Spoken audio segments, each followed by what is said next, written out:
part, I would like to talk about the English language. I'm sure all of us sitting here enjoy the language to a point, to a certain extent, so that we could impart it to our students. And I would like to discuss which part of the English language do you enjoy teaching the most? And to start off answering that question, Okay. Donovan. Okay, sure. Well, first let me just say that I love the English language. Maybe that's one of the reasons why I haven't studied Chinese so much. I just think English is such a beautiful language where you can express such subtle emotions. There are lots of things I enjoy teaching. If you want to talk about a particular grammar point, I love teaching the second conditional or the unreal conditional. Examples would be, if I were rich, I would be sailing around the world. If I had as much money in the world as possible, I would buy a big house and get more cats. And I like this grammar because we use it for imagining things all the time. I'm not a butterfly, but I could imagine if I were a butterfly. We can use it to talk about moral situations. If you found a wallet with 100,000 NT in it, what would you do? And this grammar comes up everywhere in newspaper articles. It comes up in songs all the time. So we get Beyonce's If I Were a Boy. And it's just everywhere in English, but it's difficult for students sometimes to grasp. And I really, really enjoy teaching it. And if it weren't for Donovan, the language corner wouldn't be that great. Well, thank you. Oh, you were making an example? I was making an example. I was also Okay. making a statement. Okay, nice. Right. About teaching, what do I enjoy about teaching English in general? I really appreciate it when I get feedback from my students when they tell me they didn't think studying English was fun until they got into my class, and that I brought some joy back into English for them. That makes me happy, because I think you don't have to be bored out of your mind while studying a language. Yeah. You can have fun at the same time. Right. I remember taking your advanced English class, and I remember you showing a lot of movies, and one word I learned from your class was macabre. Right, that was a good word. And there's even a word that's coined to express that very same idea, edutainment, right? Combining education and entertainment so that learning doesn't have to be monotonous and boring. It can be entertaining, and it can add color to your overall journey. So that's good. And Darren? I would take a different direction. I really enjoy crushing the souls of the students with English. Wow. Yes. Are you going to make them agonized? No, it's not true. The thing I kind of like, I can't imagine actually liking teaching a grammar point or anything like that. I do enjoy teaching vocabulary because the thing I really enjoy in class is using English as a medium of cultural exchange. And so it's for almost every vocabulary word, I have some sort of dumb story, cultural story. And so I enjoy that, telling the stories and getting students to share their stories or their insights. And that for me is the most fun. But the particulars, the more fine points of grammar and structure and things like that, I hope just kind of comes along with it for the ride. I like how you mentioned the cultural exchange. You see the language as a cultural exchange, that bridge between you and your students. But it must be hard to having to explain certain grammatical points, right? Because it's something that's so automatic to you. It's something that you grew up with, but having to explain it in grammatical terms can be challenging because that's something that you know on autopilot, but having to break it down can be hard. Yeah. And for me, it's somewhat hard, even because as I live in Taiwan longer and longer, my grammar, I have to refresh myself because it slips away every now and then. You're never sure if you're using the right grammar. Yeah, kind of. I can screw things up a little bit. I can speak like a Taiwanese person at times by accident. Oh. But I just want to back Darren up there by saying the cool thing is that, we're not just teaching the language, it is teaching culture. Or as I say to my students in this classroom, we don't just study English, we study life. Right, that's a much broader concept. And Kevin? Okay, I like it when I like it when I see my students actually improving. Like if they want to achieve something, they can't do it, and I teach them and they can. That's good. But the particular thing right now is I'm teaching my little girl phonics, just pronunciation, and we're going through things like word cards, and I can actually see her in front of my eyes just learning how to pronounce things and learning little differences. But with adult students over the years, it's like if they've been trying to take an exam, and say I've been to take an exam like an IELTS exam or even a TOEFL exam, basically you need to speak. So it's like getting the confidence to actually speak, and then them realizing they can do it, or just write an essay that makes sense. Basically it's kind of nice, especially when a student realizes they've improved and they can feel it, and you can kind of you can bounce off the feeling of them feeling good because they've done something, they've achieved something that maybe they thought they couldn't, or maybe they just thought they didn't know they could achieve. You shared your sense of accomplishment. Yeah. Because you were the one that aided them in the process. Yeah, and often it's just like getting them to do the hard work, you know what I mean? But like, because at the end of the day, it is. I mean, the more you teach someone, or the more someone advances at English, the less it is about the teacher and the more it is about how much they're going to put into it. And so it's really just kind of getting them on board and getting them, like Donovan says, if they actually like English at the end of his classes, then they are going to improve in English. You know what I mean? I think a lot of times it's that the English education here in Taiwan is so focused on reading and writing. So a lot of students, when they come to university, they know perfectly how to read an English article or how to write an English essay. But what they're lacking in is the ability to do their output, is to speak the language and use it in practical terms. And I think speaking is super important because students get to express their ideas to whoever they're interacting with.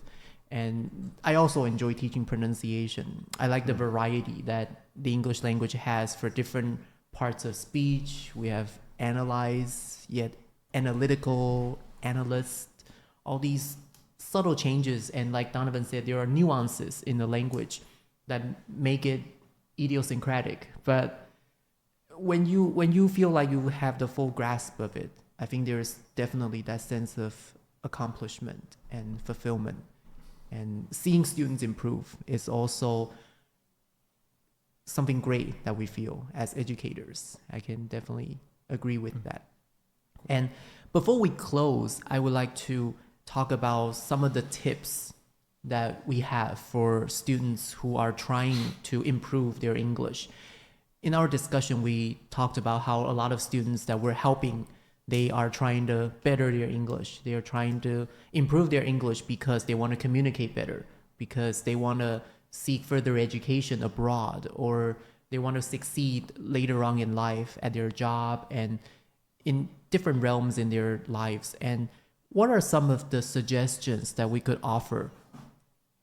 Tiny bits of advice to students who want to take their language or their English language skills to the next level. Is there anything, Darren? Sure. So one thing I tell students when they're leaving my class, And there's not a lot of opportunities after they finish my class to continue studying English. And most of them don't have the time or the money to go to a bushiban.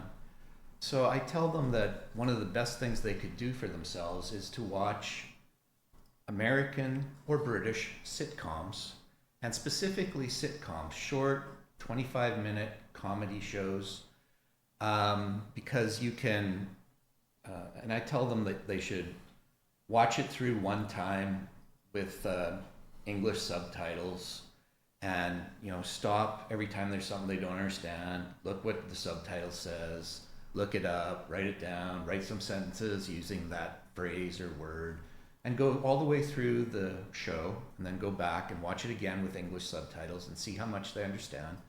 And if they understand like 70% or something like that, that's good enough, and just move on.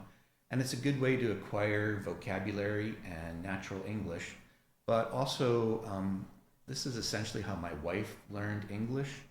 And she made the point that people should specifically watch Friends, the famous American TV show, because it has very common American humor. It's the natural American humor. And as your English level advances, one of the things that hangs people up is that they may understand the words, but they don't understand the humor. And if you're talking to an English person, yeah, a lot of people, 70% of what they say is a joke. And if you don't get it and you can't comprehend it, then you're missing it. And so you really need to have some training in the humor. And Friends is very good for learning American style humor. And it's an important part of learning the language, especially as you advance. So that's kind of my standard advice.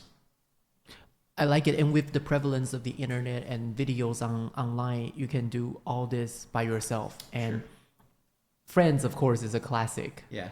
You have to make sure that you have good subtitles, that they're not done by a Chinese student in Suzhou or something like that. Right. Make sure the subtitles are legitimate. Yeah.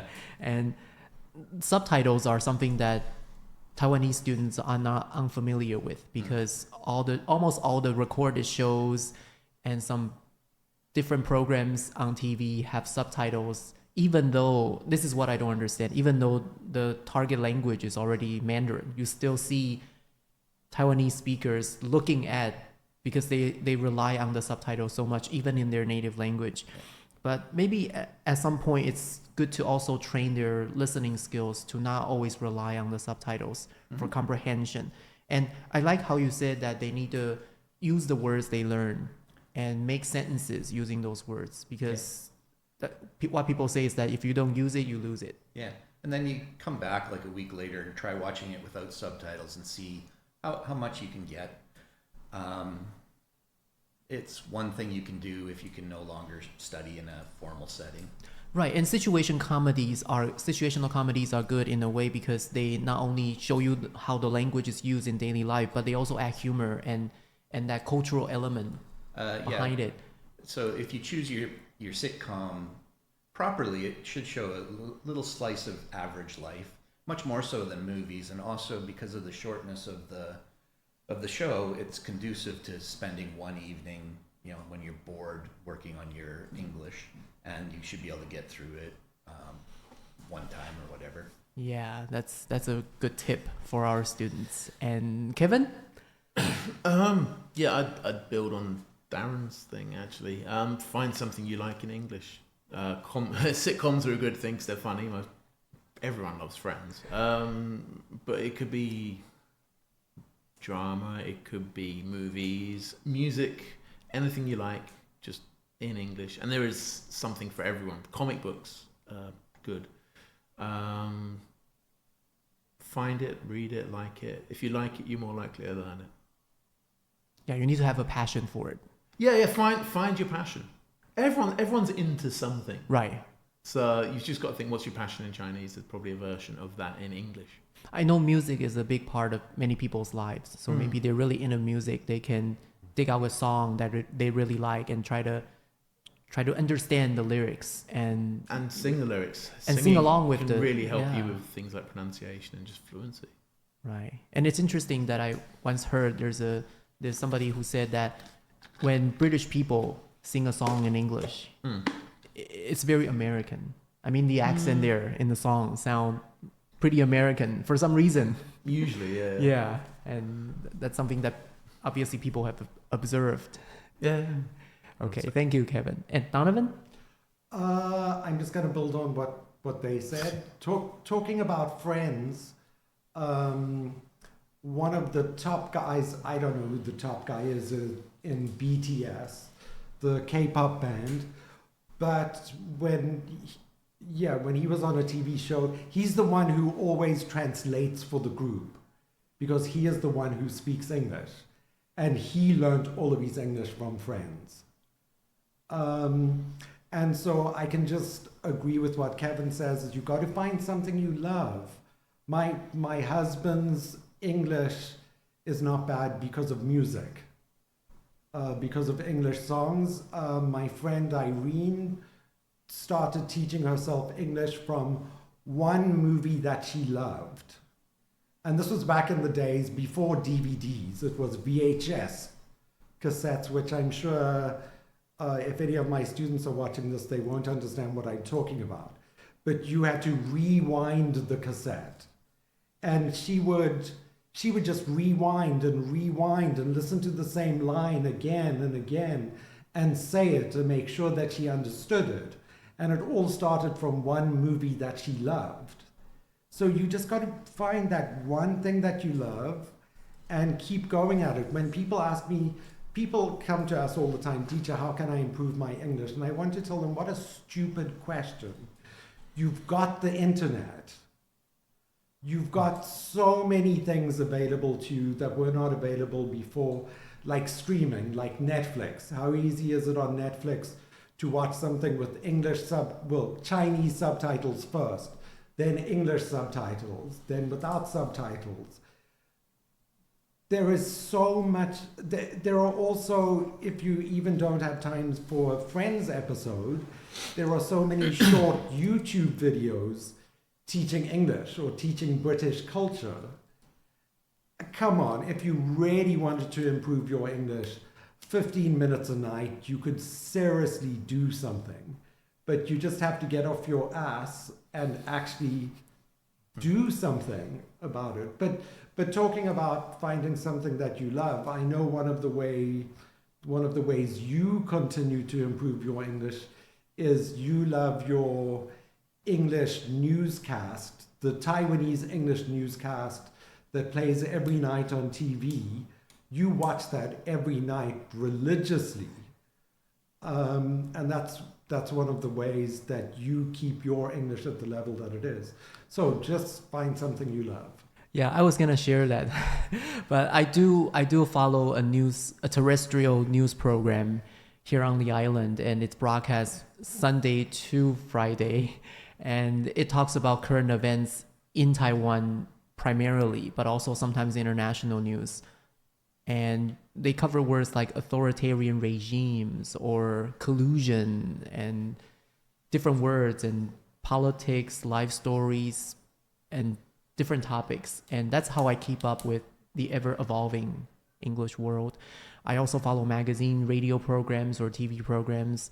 And CNN, I watch CNN every day. They have a new show called CNN 10, geared for students, but also people internationally trying to improve their English. And there are myriad ways you can improve your English given the prevalence of the internet and the abundant resources that we have. And it's easier than ever before to do anything to better your language skills. And I believe if you really stick with it, you can improve in the long term. And before we close, any last thoughts from our panelists here, Kevin?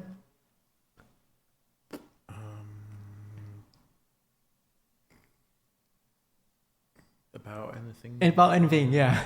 My thoughts, my greatest thoughts have all been given already. Okay. Thank you. Anything you'd like to add to that? Oh, really? Yeah. Okay. Life in Taiwan, learning English, helping students with English. 加油. Okay. There you go. Yeah. Yeah, students have been asking me, like, how do you translate that into English? What do we go for it, or Yeah. Go for it. right. I think that's the best I can. Yeah. Come on. Yeah. And Darren? Yeah, I would say, just find your passion and do it. And hopefully that will help your English. And if it doesn't help your English, it'll help something else, definitely. Yeah, do what you love, Yeah. and you can do it well. Yeah. Okay. And Donovan?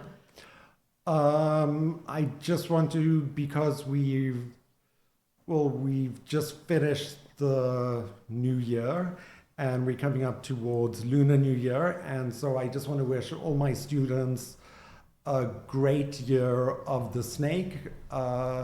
Please just remember that you're strong when people hurt you or things don't go your way.